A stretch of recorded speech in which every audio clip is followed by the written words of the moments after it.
right. Well, welcome again, everybody. I'm super excited to have this conversation with Dave Bertelsen. He is a phenomenal local botanist and adventurer, and we're going to have a really fun conversation this morning. The format will be kind of a little bit of a mix of some presentation to start with. Dave will talk about the history of what he's been doing up here for 40 years. And then we'll have a little mock interview. I'll ask him some questions, he'll answer, and then we'll open it up for spontaneous Q&A. So why don't we go ahead and get started? Dave, over to you. You want to share the presentation or do you want me to? I'll share my screen. Sounds great. And it's coming up right now. Before we do get started, I just ask folks to turn off their video for now because I am recording and it'll blow up the recording file to ridiculous proportions. Dave, you can stay on video. Yes, everybody else though, please go off and we'll save some bandwidth. All right. Okay. I changed the title a little bit to the Finger Rock Canyon because to me, the Finger Rock Formation is kind of an artificial thing. And as soon as we have a good earthquake, it's going to come down. So it's the canyon I'm interested in. This is a picture taken near the beginning of the trail. And this is before the fire and before the drought. All of those saguaros that you see in the picture are gone.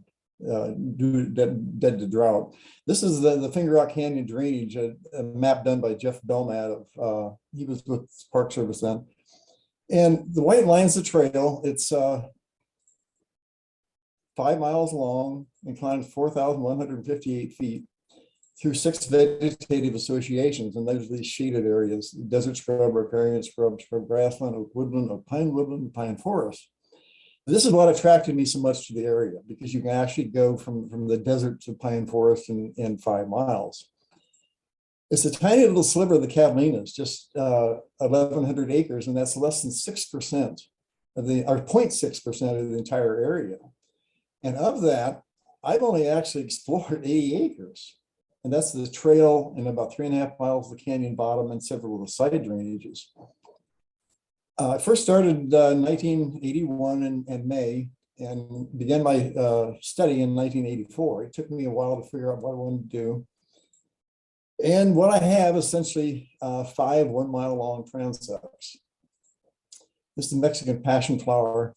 I have a checklist. It's 8.5 by 14, 2-sided. I'm actually doing it a little different now. I keep track by the half mile instead of the mile. But this has 620 plant taxa, and that's 45% of the known taxa of the Catalinas. And think about that, because I'm seeing 45% of the Catalina, 4 of the Catalinas in 80 acres. And that's pretty remarkable. And I think probably all of these canyons are as rich as Finger Rock. There are 14 ferns and fern allies, but I don't pay attention to them. I'm actually monitoring the 604 gymnosperms and angiosperms. Now, what plus the 222 vertebrate taxa, birds, mammals, reptiles, and amphibians. And this is really important because you can see a whole lot more if you keep changing your eye focus, looking for different things, and you see a whole lot more that way. A record in my database is a taxon or species in bloom for plants on a trail segment on a date. What I do is recording a diversity per trail segment. Now, a record may represent dozens or even hundreds of individuals, and all I'm looking at is 1 flower on a mile is all I need to count. But obviously, there's usually much more than that. I've now been up there as of Monday 1,802 times, and with the shorter hikes, that's over 18,500 miles. And my database is now over 274,000 records. This is a view from the top of Mount Kimball. The actual peak is this part right here. And I stand back up, usually up here. My head is literally in the clouds when I took this picture. And I'm pointing downward through the cloud ceiling. The uniqueness of my study lies in a combination of things. First, it's a data collection by one individual. And that's really important because of observer bias.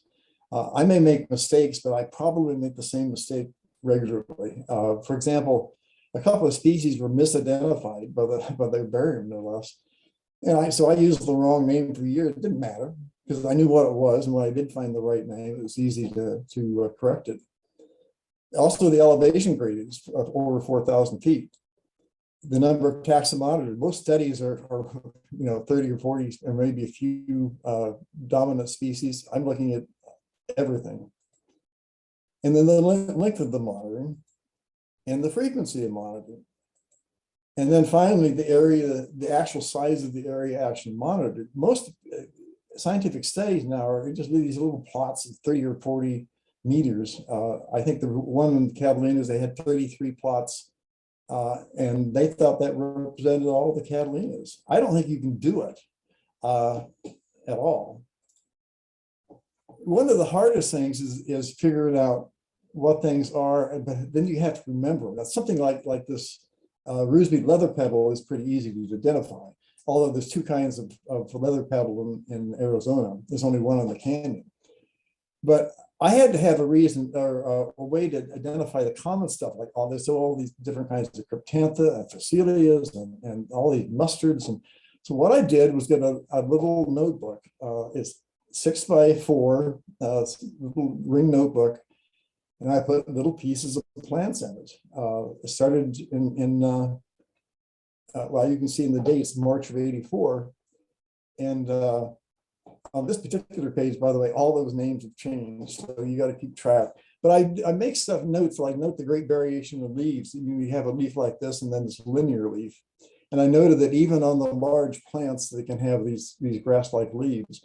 That was one of the things that confused me a lot at first. Is you'd see things first it'd be an inch high or 2 inches high, and then it'd be a foot high, and is it the same thing or not? So this really helped. This is another page. And this is an end view to show how thick this was. It's actually over 400 species in this little book.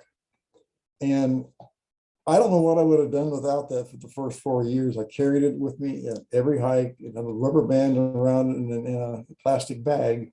And this was my little Bible. It was a whole lot easier than carrying KMP, as you can imagine, training peoples. So that's basically the,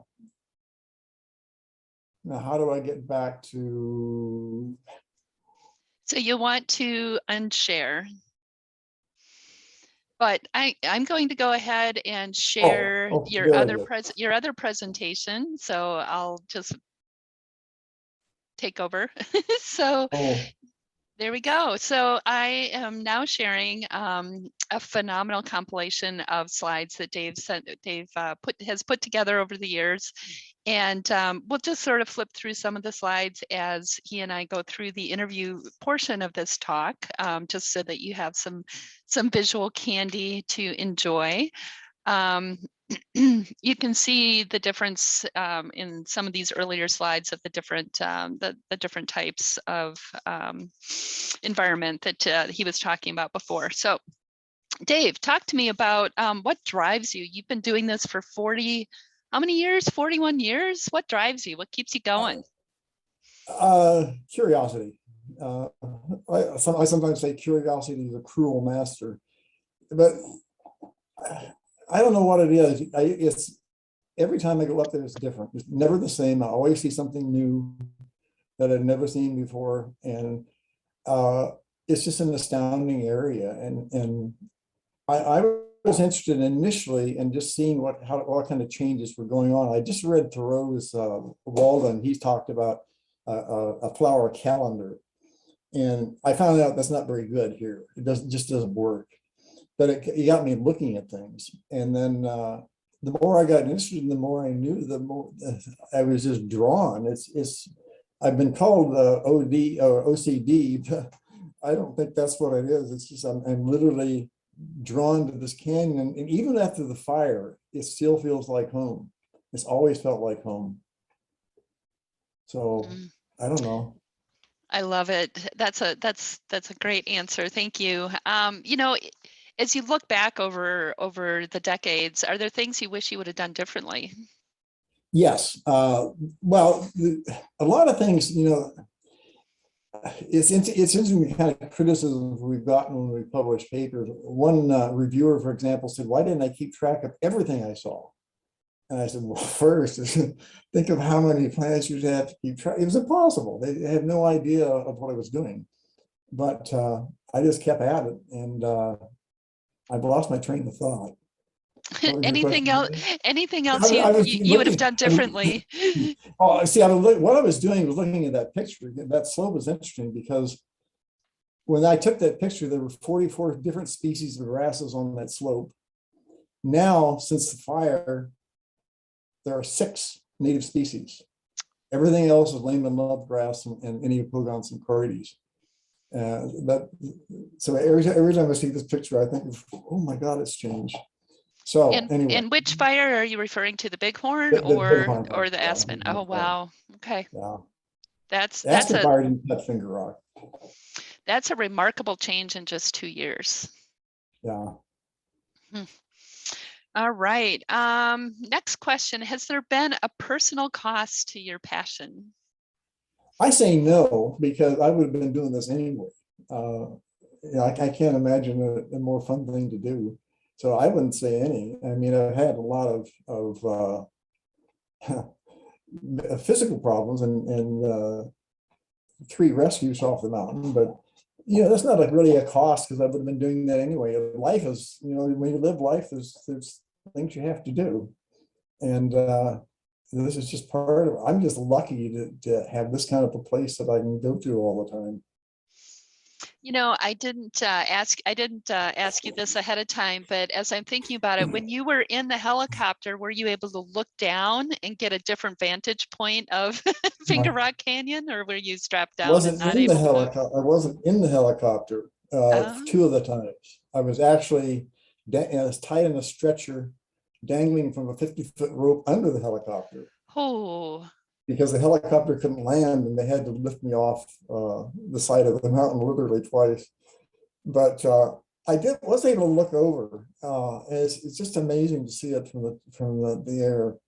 So it was pretty neat. I mean, it didn't. I wouldn't want to break my leg again to get the experience, but it was fun. I bet, depending on how you define fun, right? Yeah. Well, I was alive. Yeah, that's a good point. So how have you documented your observations? You showed that 8.5 by 14 sheet. Do you just manually make observations, or how do you do it? Well, I manually make observations. Then I come home and enter them into database. Well, first I put them into a spreadsheet, Excel, and then I ended up after a year when I get full data, I double check everything and I put it into a database, access database.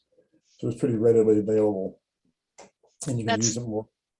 That's great. So you do all that work yourself. Yeah. See, and initially when I did this, there weren't database programs were really, really difficult. There was DB4 and it took a lot of effort to learn them. And so I just found a spreadsheet was the easiest way. And basically a spreadsheet is just a form of a database, really. And so I found it a very effective way to enter the data. But you can do more in terms of pulling out data with a database. So that's why I had to put it into Access. I put it in, I didn't. Jeff Bilmat from Sonoran Desert Network is the one that did it. So you had a little bit of tech help, but for the most part, you're accountable for not only going out, doing the hikes, making the observations, but then transferring them into a database. Wow, that's a lot of work. Well, it's the hardest thing is double checking. You have to check and double check and double check. And what I found is you have to do it at least 3 times to go through every month. And that's the way I do it. And the errors I usually find interesting are errors of omission, where I'd written something on the checklist and just didn't enter it in the computer. So I feel really good that I'm not making the goofy errors like the wrong mile number. It's just I forget them. And so when I make corrections, I actually add the data, not subtract anything. That's great. One question that just came in the chat is, how frequently are you going out on these hikes? Is it every week? Is it every month? I try to do it every week. I don't always do it. I mean, this year I think I missed one week so far, but I try to do it every week. I started out about twice a month, maybe 3 times a month, and then since '94, it's pretty much been once a month. The most I've ever done is 106 times in a year. That's a lot. Yeah. And tell me again how you get started. What time of day you start, and then when you get Well, done. it varies a lot. And now, since I'm old and I got bad knees and a bad back, it takes me a long time, and plus asthma. And it's now taking me, I'm starting about 7 o'clock at night, Monday. I got up on top at 5 o'clock in the morning, 5:30. So that was a long, I had a terrible time because of the dust in the air. And then it took me about 5 or 6 hours to get back. So I'm spending 15, 16 hours every time. The worst case scenario is when I was having major problems. It was taking almost 24 hours. But at least I've cut it down now. See, it doesn't really matter to me when it gets really hot. A couple of years ago, what I would do, I'd go up in the early in the morning and then stay kind of hole up in the afternoon. In fact, I'd hole up right in that picture right here. I don't know if you can see my cursor. Right at the base of that small cliff. Yeah, right here is Right where here. that's where I'd hole up. And this whole area is a north facing slope, so it's shaded. At least it was before the fire. Now that there's no shade, I don't know what I'm going to do if I have to stay up there during the afternoon. But what I found is I just don't want to hike in the hottest part of the day. I've had dehydration problems twice, so I don't want to do that again. Yeah, that makes sense. I was going to ask if you have special little nap areas where you go and I don't take naps. No? Wow. No, don't take naps at all. I never have. My mother used to make us take naps as a kid, and my boy hated it. That's good. I'm a champion napper, so I'd Oh, have little bivouacs along the way, and I'd take little snoozes.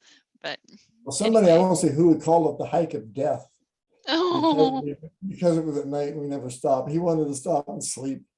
I know I don't get that. that's really funny. You know, I was going to ask you, do you invite people to join you on your hikes? And if so, what kind of qualifications do you look for? Maybe not calling Uh, it the hike of death is one qualification. oh no, I'd love to hike with that person again. Uh, I don't mind people hiking with me. I frankly prefer to do it alone or with just one person because the more people there are, you tend to miss stuff. But I don't. If you're willing to go with me and go all the way up there and all the way back, that's fine. I prefer these try to stick with me at least on the way up. I've only had 2 people that have made the trip twice with me. One was Thomas Skinner of the Forest Service, and there was a friend from Holland. Well, after this talk, you might have a few other volunteers to to join Well, you. think of the time it takes though. I mean, 10 and a half hours on your feet is a long time that people just don't want to do it. Yep, absolutely. And that's just on the way up. Yeah, yeah. Takes a special kind of crazy, doesn't it? Well, it's just persevere. You just keep going. I sometimes I'll get up there and I say, I just don't think I can make this hike anymore. Well, I'll sit down, I rest a while, then I'll go another half mile, then another half mile, and then I eventually get to the top. So it's just keep going, keep plugging. That's great. We have a couple other questions in the chat. I'll take a moment and ask those. We talked about this a little bit yesterday, you and I, Dave. During the Bighorn fire, did you have to take a break? And for how Yes, long? was able to get up there the first week of June, and then couldn't get up there the rest of the year. Forest Service wouldn't let anybody up there, although I've been allowed during the Aspen and Bullock fire during the fires, but they wouldn't even allow me after the fire was out. And they insisted I get a research permit, and that took 4 months. And so I was missed the last half of last year or of 2020. And then I've done pretty good since then. All right. Another question from the chat. This is from Dave DeGroot. When you are recording the location of a plant, do you record the location as between the waypoints from the map, or do you get more specific, like the actual UTM or GPS coordinates? No, I simply do it by mile. What I found with GPS is you can GPS the same spot 5 times and get 5 different readings, and they can vary as much as 4 to 20 feet. I've done this a lot, and I just don't have much reliability with GPS. A cartographer from the Forest Service told me that the best thing to do is get a latitude, longitude, and then plug that into Google Earth. And he said that will give you a very accurate elevation. And see, elevation is what's key to me because I'm going up this elevation gradient. But I wouldn't have time. I'll see as many in a busy summer. I'll see 240 species. There's no way to get up there and back and GPS all that stuff. Simply can't do it. I think that goes back to the question of what I would have done differently. There's not a whole lot I could do and still look at everything and continue doing this. So I think I've done pretty well. The one thing I didn't do, I wish I had done is grain gauges. And I didn't put them in until 2006. So I at least have data since then. But see, back then we weren't really thinking of climate change. It wasn't any big thing in the 80s. We knew about it, but nobody was really concerned. Yeah, makes sense. Things have changed dramatically Oh, for yeah. sure. Yeah. Yeah, Azetta had a question as well. If you're hiking during the night to get to the top, do you do all your plant observations on the way down? No, I see most things on the way up. I don't have a sheet in front of me, but I'll probably see 90% of the species in bloom in the dark. And that again is using a headlight helps you focus.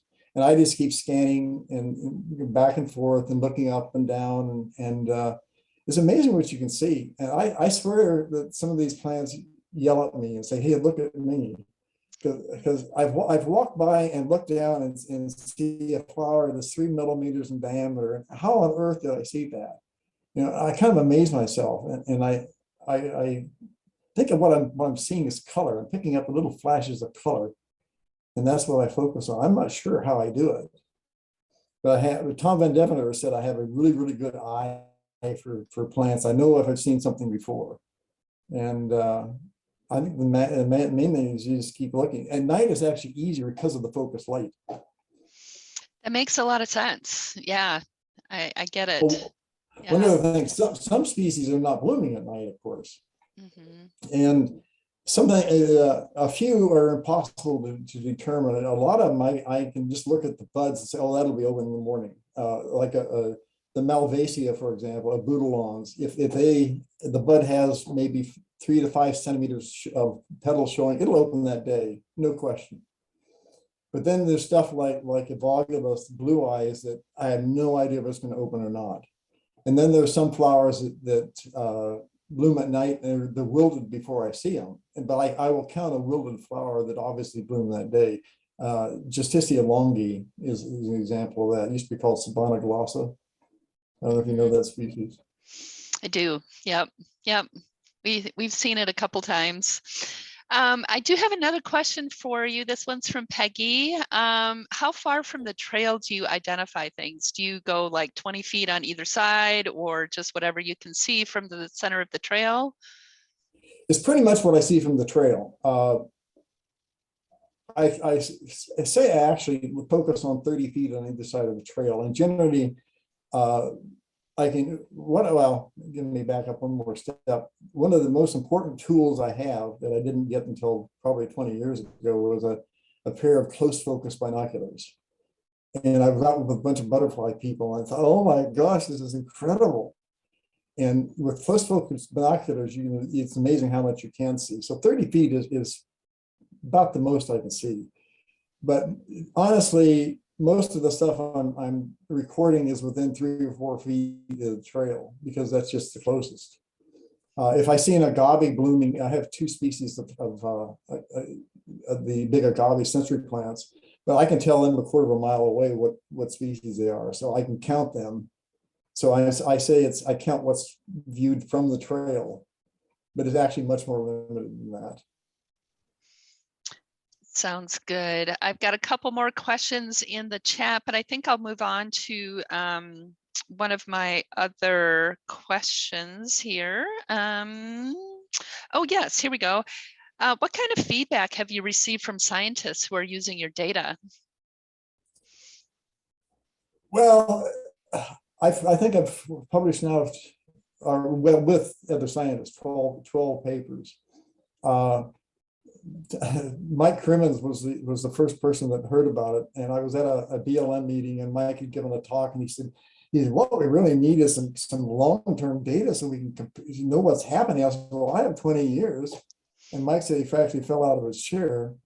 And so that's what started the actual analysis of the data. Was Mike and Teresa Crimmins started looking at stuff. And at that meeting, I think somebody from Sonoran Desert Network was there, and that's when they decided to get involved and agreed to develop this database. But it's been pretty well received. Some of the criticisms you get from the papers is like I said, this guy said, why didn't you keep track of everything you saw, or species that weren't in bloom? I mean, it's crazy stuff. I mean, do you have any idea what I'm doing? And the problem is most scientists don't, because no scientist does this kind of stuff. They wouldn't look at 5 miles long and 600 species. No scientific studies do that I know of. And so, there's a cost to how much you want to see and what kind of resolution you want. And I think a mile resolution is about all I can get accurately. And that works for weather too, that if you want to compare plant flowering or plant reactions to the climate, you can't get much better than about 750 square meters as a resolution. So that goes back to how far off the trail I'm looking. It doesn't really matter as long as I do this consistently. I'm not sure if that made sense, but Absolutely. That's a great answer. Jenna Marvin asked a question. Have you noticed the disappearance of any species over time? oh yes. Well, actually, I say oh yes, that's hard to say, because the interesting thing about rare species is I tend to see as many rare species in a year, although not the same ones, as all the time. I always see rare species. Some species, like there was a Muhlenbergia texana, a little grass, that I actually saw on September 6th on 2 days, 10 years apart on the same day of the month. Now, has that grass disappeared? Probably not. It's just I don't see it. So I have to be very, very careful, because things could simply be in the area and I don't know. So it's very hard to say, yes, that has definitely disappeared. When I see so much of the common stuff gone, that's when I start to worry. And the biggest change I've seen is actually in vertebrates. Birds have declined probably 95% in both numbers and species. I used to see so many birds I couldn't count. And now I can actually count individual bird, what I hear or see. I used to see 40 species in a day. I'm lucky to see 20 now. And it's usually even less than 20. So that's been the biggest change I've seen. Massive decline. And all of this, by the way, is since about 1997 or 1996 is when I first noticed it with the herps, the reptiles. Massive drop. And that was obviously due to drought, I think. And then since the fire, everything is just, but most of this decline has happened before the fire. This ponderosa pine grove you see right now is gone. The fire took out the entire thing. Will it come back? My guess is no. So that's probably there are still some remnants species. Though. See, that's the other thing. I'm sure those ponderosa are going to be sticking around there for hundreds of years. But is it a valuable part of the system? Is it the same system? It isn't. Things have changed dramatically. And it's so much of it's just like, this year has one of been the oddest year. I can actually, one of the weediest species ever, I think, is London rockets, the Cimbrimario. And that was not even common this year. That's scary when the weedy stuff gets uncommon. Phacelia, desert Phacelia, plants were really small and really sparse, and it's generally one that does pretty well every year. Some species that used to be common, I can actually count on two hands. Now, are they gone? Who knows? The long term, though, I think because of the fire and the drought, I don't think there's any question there's going to be major changes. Since 1994, the climate up there, I use PRISM. I don't know if anybody's aware of that, but it's a database out of Oregon State that's based on multiple weather stations across the country. And it gives my rain gauges correlate 0.85, 0.87 with that data. So it's really accurate. And if you look at that data during the time of my study, since 1994, the average annual temperature has gone up every year except one. And basically it's a slope of about 30 degrees. It's very clear what's happening. The precipitation, if you look at the 130-year average, and the reason I use 130 years because Mike Crimmins said that beyond that, the weather data, it's just not very accurate, weather station data. But if you take the average rainfall, yearly rainfall in 130 years, let's say it's 12 inches, and then compare since 1994 how much above or below that average we've been, we're almost 70 inches below normal since 1994. We're not going to catch up. And in areas like with this pine forest, and why I say the pines aren't going to come back, they do not get their moisture from groundwater. They're getting the moisture from rock moisture, and it's actually the moisture seeps into this fractured rock, and the fine roots of these trees go down 30 or 40 feet into the cracks of the rock. They've done some stuff in California where it shows that this rock is holding massive amounts of water. But what's happened in California and here is with the drought, this reservoir has dried up. The ponderosas and oaks started to die in 2002. And this is the drought, and this underground reservoir is drying up rapidly. It's interesting, when these trees die and they fall over, the taproot is not more than 18 inches, 2 feet long. And what's holding them up are these fine roots, and they have buttresses that go out maybe 3 feet. But there's nothing going down into the rock except this fine root system. And once that dries out, there's no more moisture. And I don't think there's been germination of ponderosa, maybe two that I've seen in the entire 40 years. So if they're not germinating now, I don't see much hope.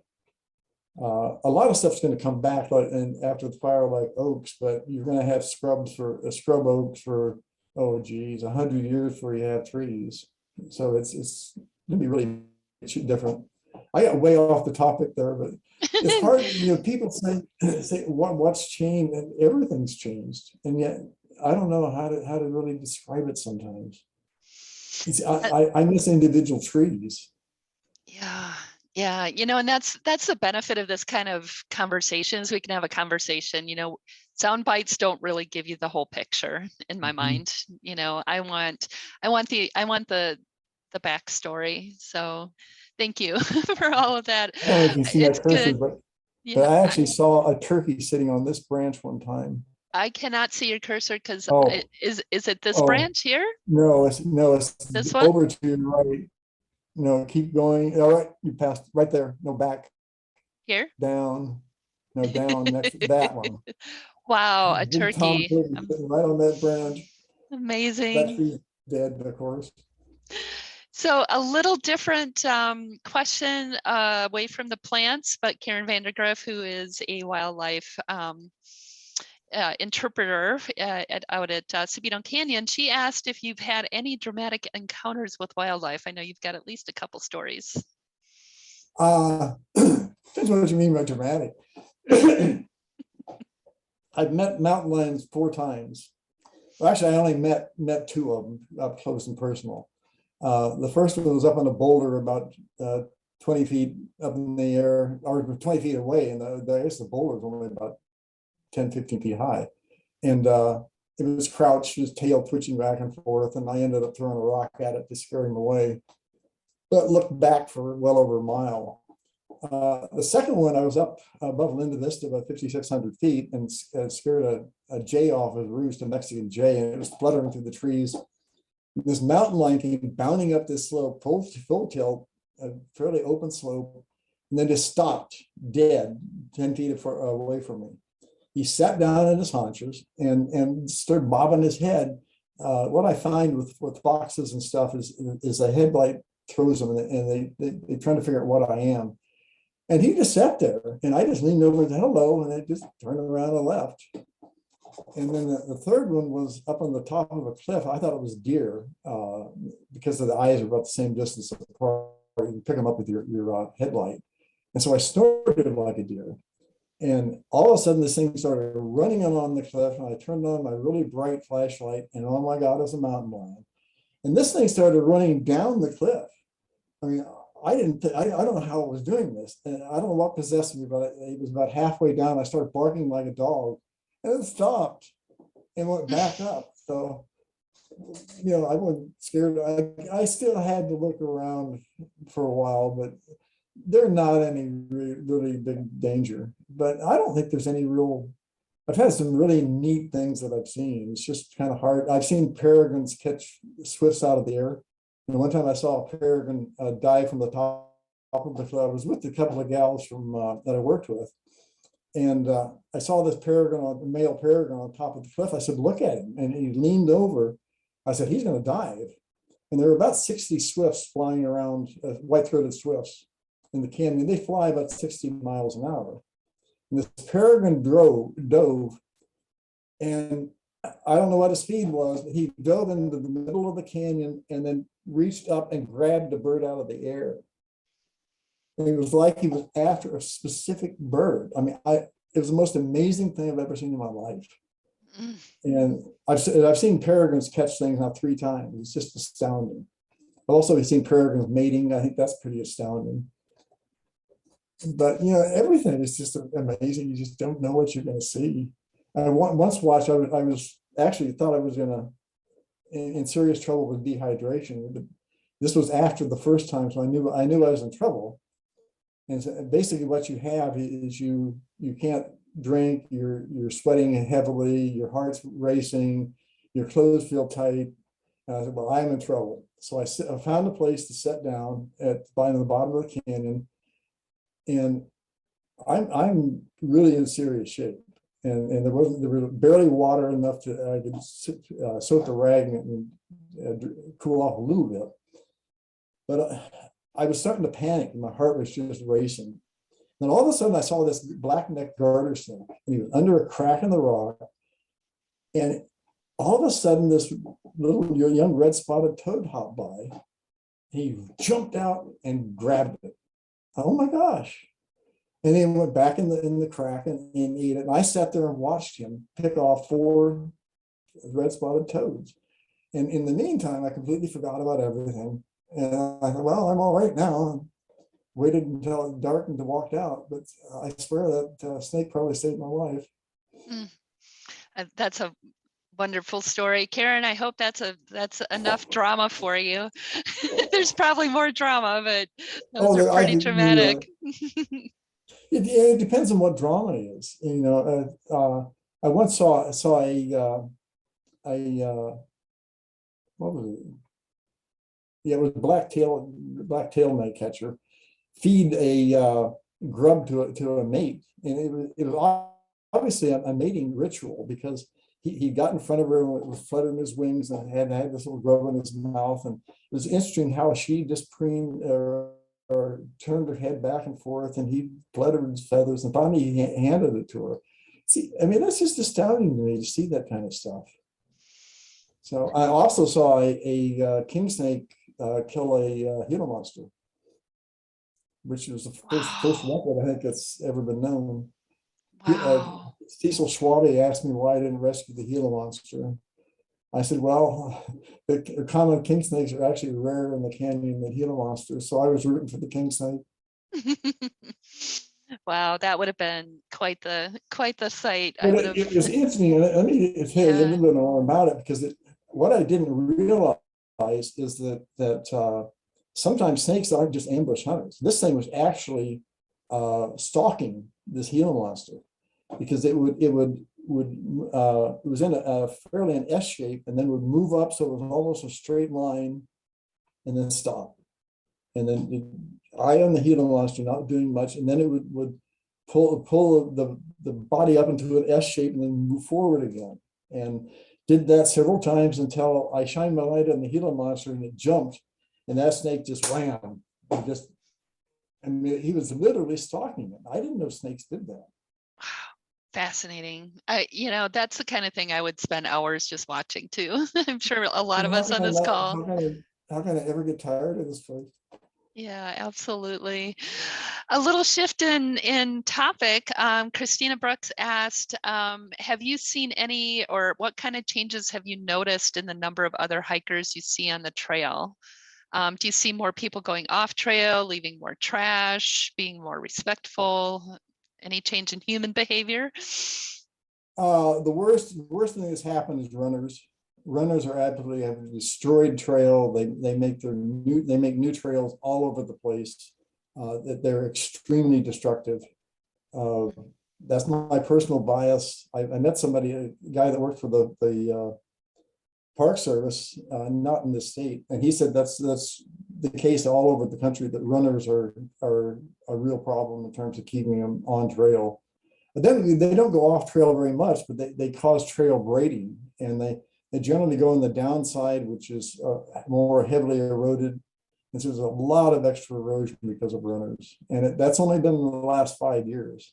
And the change on the trail in that time, and I'm not the only one that's noticed, a lot of people comment on it. And that's probably the biggest. Also, I think people are far less prepared than they ever were. I mean, people are going up there that as long as they can walk up and walk back without any problem, they're prepared. But they've sprained their ankle, they're in serious trouble. I met a young gal in a really a bikini. I swear to God, it was like a bikini swimming suit with a 20-ounce bottle of water that was going up to Finger Rock. And this was in summer. And I said, "You're insane. You could die." "Oh no, I've done this before." I said, "What happens if you sprain your ankle?" But anyway, what I see are people that are incredibly ill prepared, and it's the idea that nothing's going to happen to me, nothing's bad going to happen to me. When I started hiking, when I first came to Arizona, there was a lot in the paper about how to be prepared. Wear long sleeve shirts and long pants and carry all the water. People don't do that anymore. They think they're actually walking in a park, and it kind of scares me sometimes. I used to worry about people, but I don't anymore. There's not much you can do. Yeah, I've had some encounters with some people that are ill prepared, and I've talked to a couple folks, whether or not they listen to me, I don't know, but I also am sort of like, well,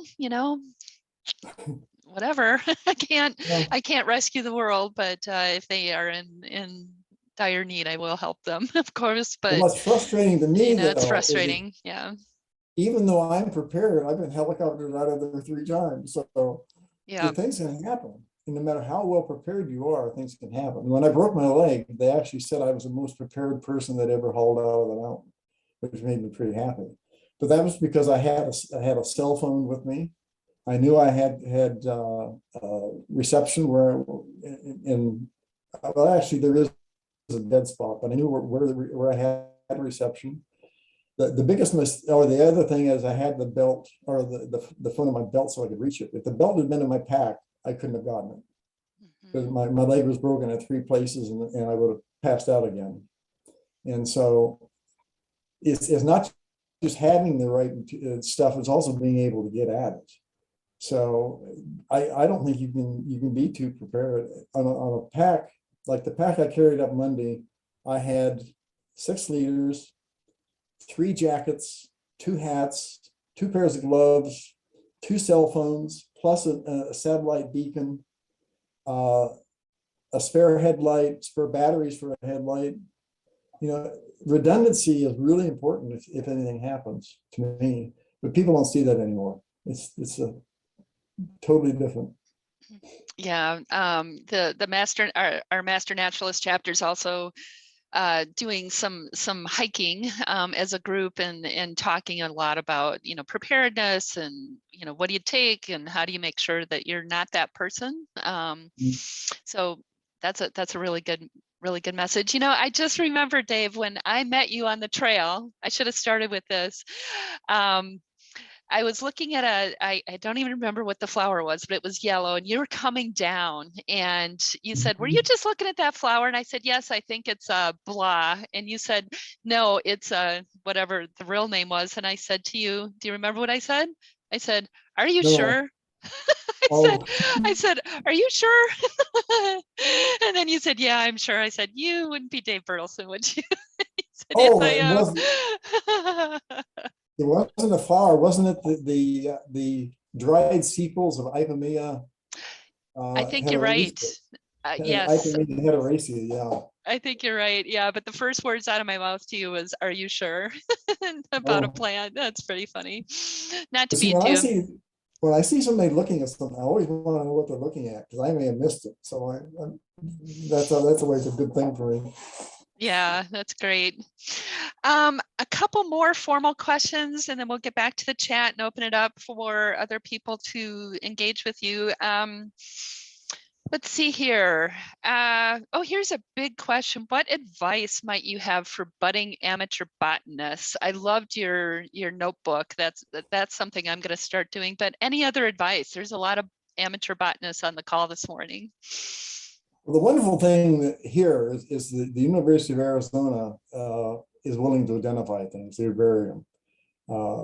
They're always, I don't know, right now they're kind of on lockdown, so but they still are identifying species. So don't hesitate to take things and get proper identification. That notebook to me, I don't know where I got the idea, but I don't think there's any better way to learn things. I'm not a botanist. I took 1 semester in college. I'm not a taxonomist. I can key out stuff now, but without that little book, I would have been lost for years. So keep track of what you're doing. I think that's what's important, and keep a record.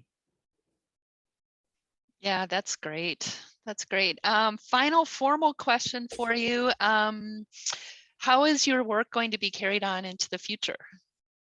It isn't. There's nobody going to do this. I don't, like I say, I've only had 2 people who go up there twice with me, but it's just not something that's done. It's just like floras. A flora, like I've done a flora of Pink Finger Rock Canyon, but floras aren't being done hardly anymore.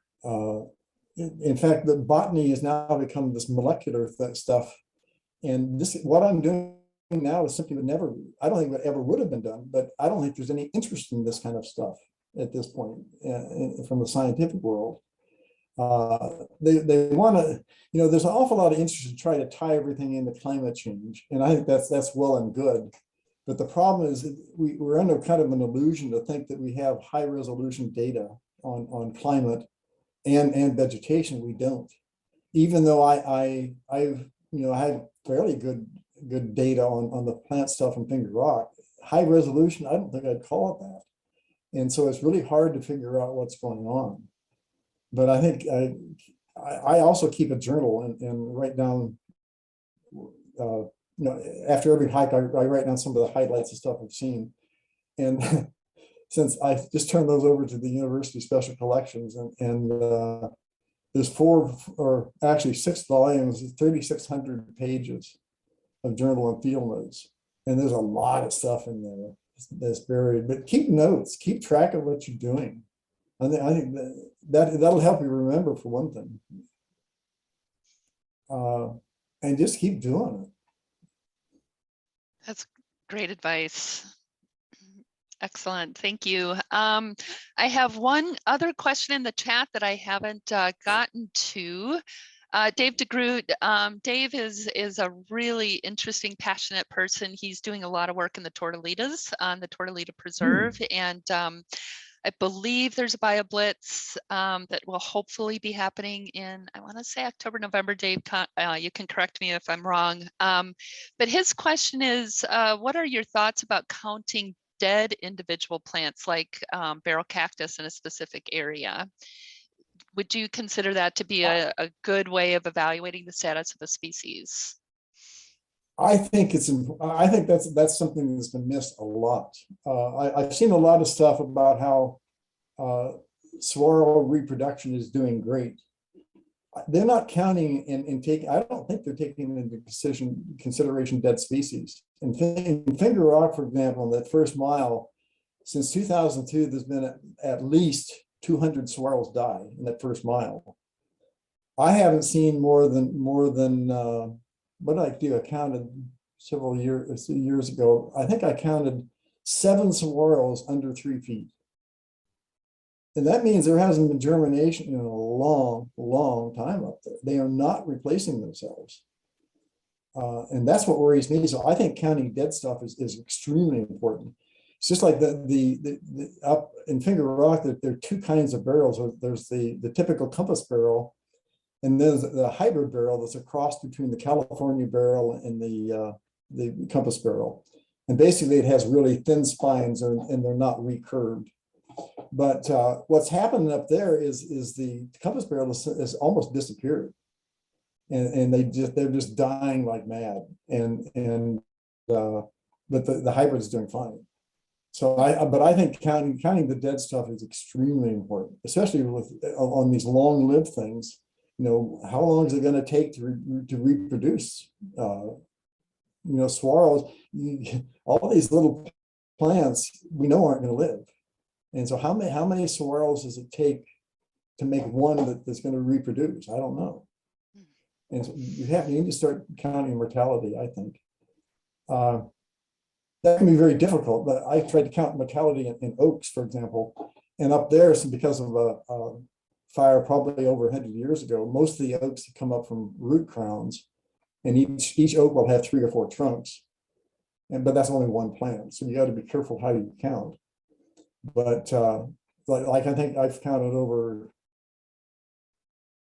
I forget, 60 or 80 oaks died in 2002. So also in 2018, about 80 pinon pines died on the top of a ridge, and that turned out to be bark beetle, which is, you know, it's kind of scary. And this is before the fire, but yeah, I think you need to count dead stuff, definitely, especially on things like saguaros and large trees. Good to know. Long answer, sorry. No, it's like I said, having a conversation is the best way to get the information across. You know, sound bites don't do it. I do have one other question, and then I'll turn it over to anyone to ask anything they want. Linda wants to know, what's the steepest part of the trail? Is the first mile or 2, or does it get pretty steep after that? Well, the first mile is easy. You only climb about 350 feet. The second mile, you climb about 1,000 feet. The third mile, you climb almost 1,100 feet. And then the last 2 miles, about 800, 850 feet. So they're all pretty steep. Yeah, that's what I thought as well. First mile is easy. Yeah, I think so. Okay, Marcia Lambert raised her hand. Yeah, it's great to have you here, Dave. I also feel like Finger Rock is my home. I average probably once a week average hiking up there, and I'm very respectful of what you do. So my question is, what is the most unusual snake that you have seen? And unusual what? Unusual snake. Oh, snake? Mhm. Oddly enough, well, there's a bunch of them. I mean, I've seen only 2 blind snakes. I've seen only 1 coral snake. I've seen a few lyre snakes, but I didn't see lyre snakes until fairly recently, in the last probably 6, 7 years. But those are probably the most uncommon. Diamondback rattlesnakes are actually pretty rare. I've only seen 4 up there. Blacktails and tiger rattlesnakes and Arizona black. This, by the way, picture, I got to admit, see, I'm still just distracted. This is the only picture of an Arizona black rattlesnake that's blue. This is a juvenile, just a button. And normally the color of juvenile blacktail rattlesnakes are pinker and orange. And when I showed this to Cecil, he said that nobody's ever seen a blue one before. Cecil Swaby. So this is another example. This is probably the most interesting thing, but they're probably more common than we think. I've only seen 1 juvenile blacktail rattlesnake in all these years, and this is the only Arizona black juvenile I've seen. Yeah, I've only seen Arizona black up in the Pinal Mountains, but not here. Well, they're common. Yeah. The Lino Basin is actually where I used to first saw them, but they're higher up. I've seen them actually on top of them in different places. Yeah, I was looking, I'm glad I found this one. There's some other beautiful snake photos that you have. Oh, this one was really beautiful. I've only seen 2 of these. The tail is interesting because what they do is that tail is moving, it's wiggling back and forth, and that's to attract predators probably. It's a tiny little thing, they're only about as big around as a pencil, but just an awesome little snake. And I've seen one at about 4,300 feet and the other one at 5,700 feet. So you never know where you're going to see them. I saw one of those, Dave. I saw 2, and I don't know if they were mating or fighting, but they're wrapped together. They're wrapped together lengthwise, stretched out. No, coil. They were probably, well, mating is generally they're more stretched out, and fighting they are too. So I think they're probably a pair that probably finished mating. That's kind of neat. Yeah. I've never seen that. That was very cool. Thanks. That's awesome. Peggy, you've got your hand raised. Unmute yourself. Yeah, there you are. I did. Okay. Thank you. So I was just admiring these photos. So my question for Dave is, did you take the photos in these slideshows? And if so, do you take them with a camera that you haul up to, or do you use your phone? They're beautiful. I'm just loving them. I've taken all these pictures that in this presentation or that I've taken myself. Most of them were taken with film camera, 35 millimeter. And only recently, I don't know, about 2003, well, after I broke my leg, things kind of slowed down and I had to carry a lot less weight. Mm-hmm. And so that's when I stopped taking photos regularly. I have probably 10,000 slides. And occasionally I take pictures. I do take pictures with cell phone now, but it's just not, to get these close-ups, you can't do that with the cell phone. You need a macro lens. Yeah, they're really beautiful. I mean, I just love them. And I also wanted to thank you for your passion and perseverance and your love for this canyon and for sharing it with us. I mean, it's such a gift. Thank you. Oh, you're welcome. It's always interesting to me. It's always exciting to me that people are interested. It's amazing how many people aren't. When I meet the people I meet on the trail that I have the most conversation with are visitors. They're not local people. The local people couldn't care less. It's sad to me. They're out for exercise and they don't really see anything. Well, I'll never forget one day I was out hiking and a hiking club came along and and there was a Merlin up on the cliffs, and they weren't even interested. How can you not be interested in a Merlin, for heaven's sake? Mhm. Well, thank you. Absolutely. Christina, you have your hand raised. You want to ask a question? Sure. I am curious what your efforts are, if any, to get like young people involved. I don't. Early on, when I first started doing this, I was giving slideshows to elementary school, basically second, third, fourth grade.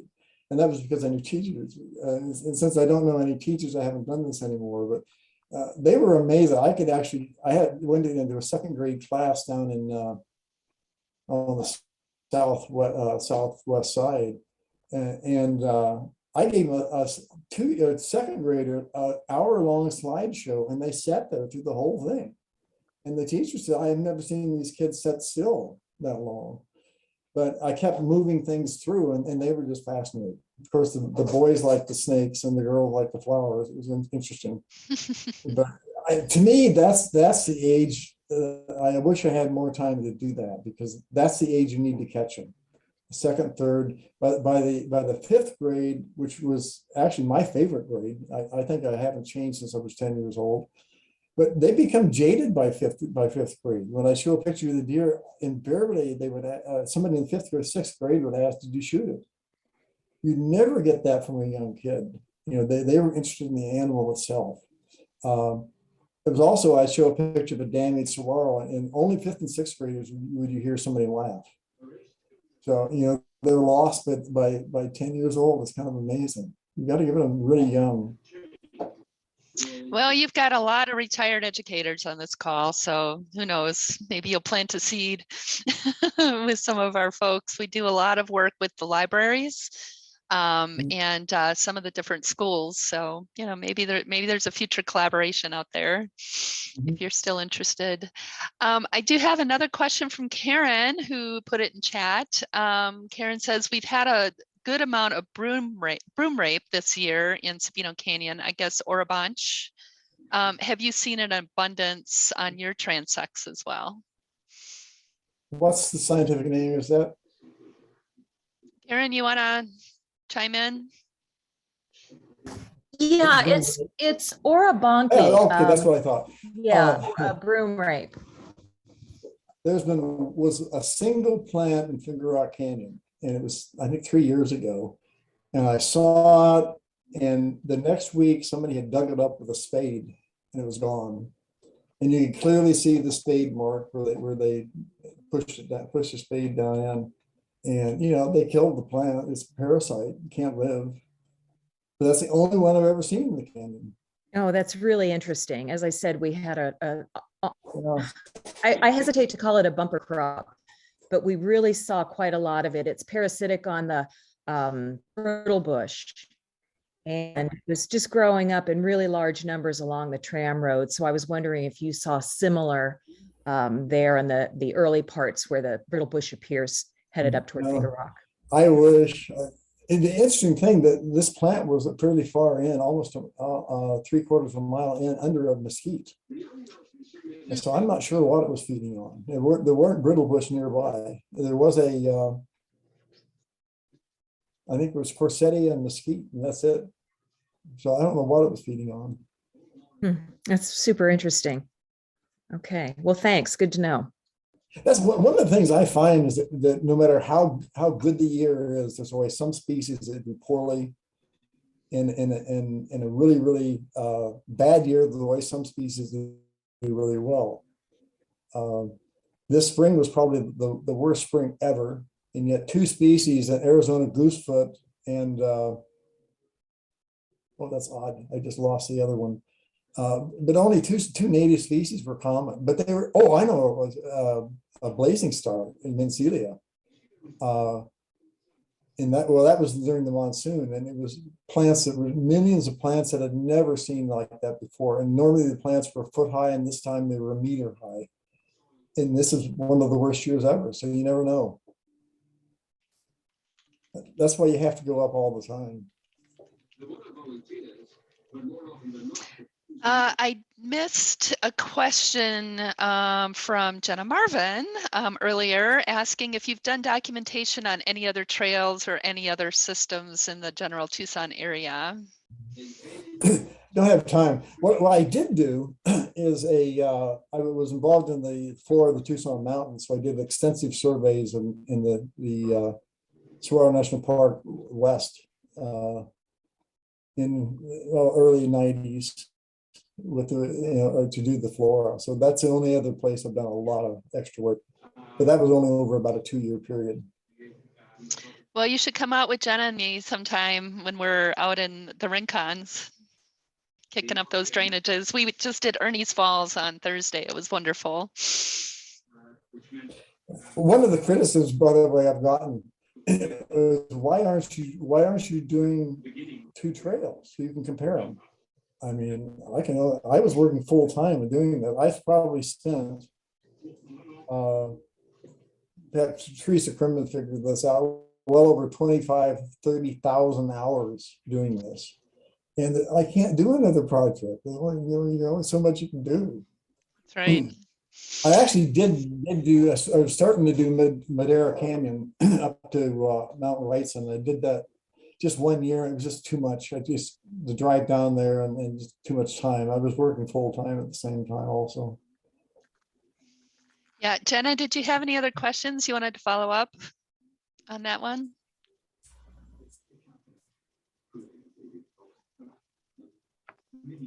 Jenna, if you're muted, there you go.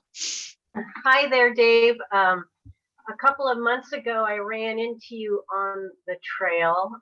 I saw your beautiful FJ40 in the parking lot, and I thought, oh, good, Dave's probably going to be on the trail. And every time I saw somebody coming down, I was looking, and then you caught me off guard. I was actually looking at a flower, and you said, oh, what are you looking at? And I said, that must be Dave Bertelsen. And I used to document a lot of the plants on Finger Rock until I found out you had started way before me. So I stopped doing that. Still one of my favorite hikes. But you should just keep doing it, because who knows, you may see stuff that I don't. yeah. I've gone up for 2 days in a row and it's never the same list. Never. So do you have a favorite plant that you look for each spring or monsoon? Oh, not really. I mean, I love Malvasia and I love Asclepiadaceae. Well, they're now possibly, they changed the family. But I like milkweeds and the mallows. But the Teratoscanthia spiderwort and dayflower and Aristolochias, and it just, I couldn't begin to pick out a favorite. And part of that is one of the people that really helped me along the way was a guy by the name of Mike Neal. He was a herpetologist that worked in a camera shop here in Tucson, and I met him because I was picking up film and camera equipment. And he started taking me out and teaching me macro photography. And mainly we were focusing on reptiles at that point, and specifically amphibians for him. But then we started taking pictures of flowers, and I wanted to learn what they were. And he started showing me how closely you have to look at things. Because when you take these macro shots, it's invariably you get what you think is a perfect shot, and you get it home and get it developed, and it's got a spider web in it, or a piece of speck of dirt that you didn't see. And so, but Mike taught me the importance of really, really looking carefully. And I think that's really key. So anyway, Yeah, again, I lost my train of thought. See, I keep looking. Okay, I'm remembering the snake. But go ahead. Well, thank you for your passion, as Peggy said. This has been a delight to get to hear you talk about your experiences. So thank you. Mm-hmm. I've got another question in the chat from Dave DeGroot. Dave, do you want to ask the question yourself, or do you want to want me to ask it on your behalf? Yeah, there's a lot of activity right now, well, the last few years, on an app called iNaturalist, a particular app. Around Tucson, it was used heavily at Saguaro National Park 10 years ago. Wondering, Dave, if you've run into this app and if you have any comments about it, reaction to it? I have. I think it's a really good thing. The problem is you have to make sure things are properly identified, and I think sometimes they aren't, and they can be corrected. But I think that's really important for people in order to determine where things are, distribution of things. I think that's a really good tool, and you can get a good idea of how widely things are spread. I think they need to have a better way of identifying things. And, I'm not sure how they do it, but I've seen some stuff that I thought was wrongly identified.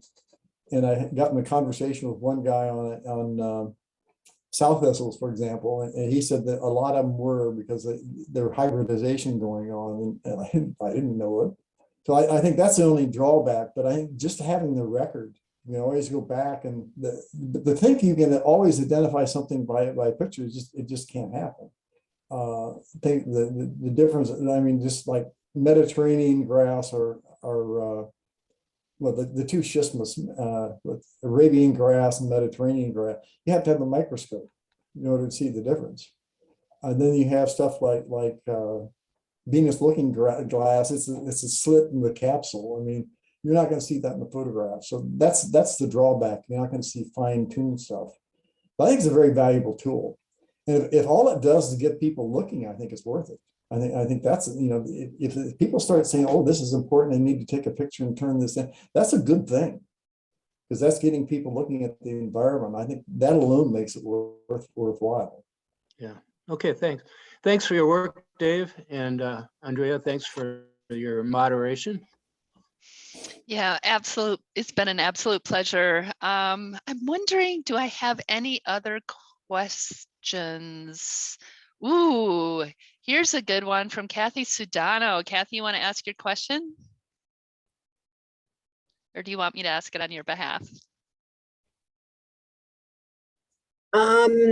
Thanks, Dre. So Dave, we're all sitting here freaking enamored by the amount of time and energy you have put into this Finger Rock Canyon that we all love. What makes you hopeful about the future? What do you think we, as people who also love the canyon, can plan for? Maybe it's because I'm 79 years old, but I don't know what to expect in the future, to be honest. Humanity, we seem to want to destroy the earth. I always said I've ever had a bumper sticker. I hope you don't hate me for this, but my bumper sticker would say, "Save the earth, pray for plague." Because human beings, we do so much damage to the environment. And with climate change, you're not going to change this. You're not going to turn back the clock. We're going to have to use a whole lot of different stuff. And you see, Finger Rock, I thought the fire was going to destroy it for me. I really did, but it didn't. It is still the same place, and it's still interesting, but I don't know what that's going to look like. My guess is it's going to be a grassland within 50 years. Now, all the Cabelinas. And I say that based on a study they did in Yellowstone a couple of years ago. And I'd been there shortly after the fire and was just amazed at all the regrowth. Everything's wonderful. Well, it isn't. What they were finding out was that, and these are scientific studies, quote science, that all these trees that germinate are not living, they're dying. So basically they're predicting that Yellowstone itself will become a grassland by mid-century, except for the higher peaks. And that's hard for me to imagine. It really is. I remember talking about my great uncle. He was 98, and I went to San Diego and visited him in the quite a long time ago. But anyway, I asked him that question. Are you optimistic? What do you think is going to happen? And I said, would you like to live another 100 years? He said, oh, Lord, no. He said, we've done so much damage to this earth. He remembers elk in the mountains outside of San Diego. He remembered jaguars in Arizona. You know, he said the changes that's happened in his lifetime was just astounding to him. And I don't know what the future holds. The earth, I think, is going to hold itself. And we're just going to have to learn to appreciate what we have. I don't know how to answer that. I find people so much more superficial and there's just not enough interest in the environment to me. It's amazing to me how few people I see on the trail are even interested in what they're seeing. It's astounding. And that really bothers me because that didn't used to happen. People, when I started, 30, 40 years ago, hikers would stop. Oh, did you see the deer back there? I don't even get that anymore. Nobody says, did you see this? Ever. And that's kind of sad. I don't know what kind of a society we're moving towards. I'm not a big technician, but with cell phones and all that crap. But I think that's taking us away from nature, and it's not a good thing. If Naturalist brings us back, that would be a good thing. And I think maybe something like that. Somehow you got to get people interested in the environment and protecting the environment. This, by the way, this picture up, the short-horned lizard is the only horned lizard that bears live young. They're high elevation species. It's beautiful. Anyway. One of the things that gives me hope are activities that are coming up, like next weekend. We've got the City Nature Challenge coming up. I don't know if you're aware of that, Dave, but that is a global initiative, and 750 plus cities are participating. And it's essentially asking people to go out and take observations of things in their backyard. Any wild plants, any animals, any insects, birds, etc. And using iNaturalist. And I know we here in Tucson, this is the second year that we've participated, and the Pima County Master Naturalist is sponsoring it this year again. And we had a lot of participation last year. Maricopa is also involved. Again, 750 cities all over the globe are doing this. And it's just really exciting to me to think about the fact that there are people sort of doing the same thing on the same set of dates. I'll send you the information on it. So that starts next week. Just a reminder for everyone on this call. I know you've gotten lots of emails and information about it, but Jenna, who is still on the call, Jenna's doing a couple of guided hikes next week. And I'm sure there's room going out, I think Colossal Cave, maybe Tucson Mountains somewhere as well. I can't recall. But it's a great way to get out and, be with other like-minded people, learn some things. And then after next weekend, there's a 5-day period where we have the opportunity to confirm and identify the pictures that we've taken. And I'll probably be hosting a group here at my house, and we'll go through and we'll confirm or disagree with some of the identifications, at least on the plans. And a great way to get involved, a great way to get younger people, other folks in your orbit excited about all these beautiful things that are just right out here for the taking and for the observing. So that to me gives me a lot of hope that this is happening. It's been going on for a number of years. Jenna, you want to do a plug for your hikes next week?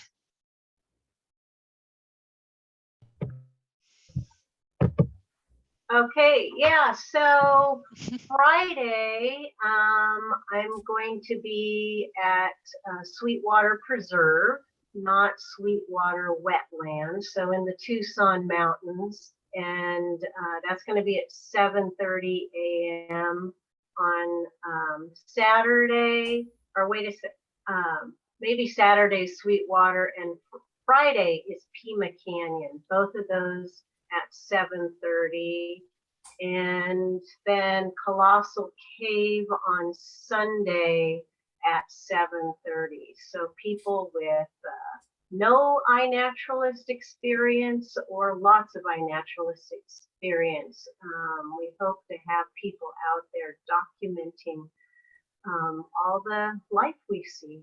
So you can go to the AZMN, the Pima County Master Naturalist page, and there's links to it there.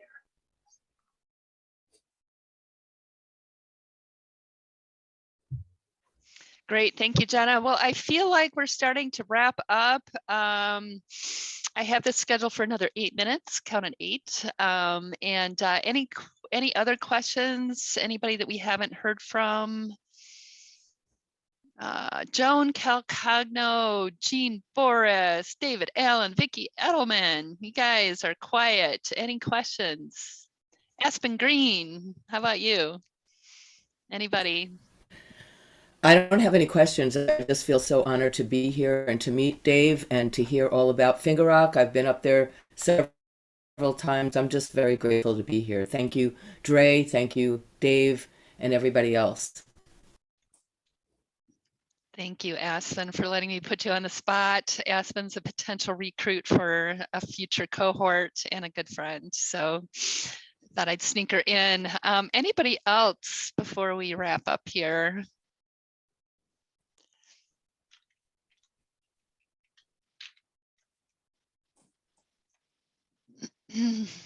Okay, Dave, any final thoughts as we close out? I did my plug for City Nature Challenge. I will send you the information as well. And yeah, any final thoughts here? Well, if you're interested in nature, you can never ever be bored. And I think that's the most important thing in my life. Yeah, that's a great place to end. Dave, thank you so much. This has been Well, I an will say absolute delight. Yeah. One other point before I forget. When my mother got up in years and had to give up her house, she moved, of course, and when she went through all of her stuff, she found my baby book. And what astounded me is the first word I ever spoke was flower. And I think, that's pretty amazing. I don't know why. So, but I've had that interest for a long, long time. I love that story. You are a delight, and I hope that you enjoyed this as much as I did. I've gotten so many thank yous in the chat.